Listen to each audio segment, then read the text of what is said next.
makanda chonde. Ndio wenye hayo mambo.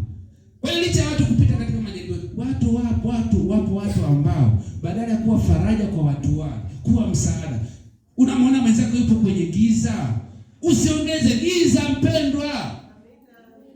Usiongeze moto. Unaona mwenzako yupo kwenye moto, karibu katika petroli.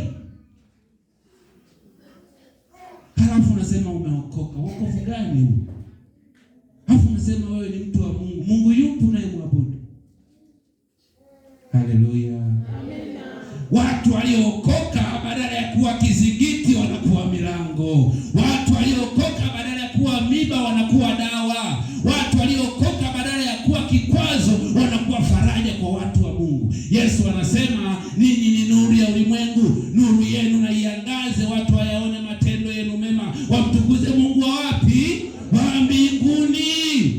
Amina. Hao ndio watu wa Mungu waliokoka, wanampenda nani? Yesu. Sio kuwa kikwazo. Bwana Yesu asifiwe. Haleluya. Kijana watu kikurukuka katika kazi ya kigenge. Mwana nendo ya kigenge. Mtoto fulani tekaweka genge pale. Katika kibanda cha mafuta ya petroli. Ngoja aone. Bwana Yesu asifiwe. Ukija kanisani hapo, upendo wako na Yesu hauna mipaka kama. Upendo gani wewe unatuambia? Upendo upi? Wakati kuna watu wanalia kwa sababu yako. Sikiliza, chozi la mtu analia kwa sababu yako ni laana mbaya.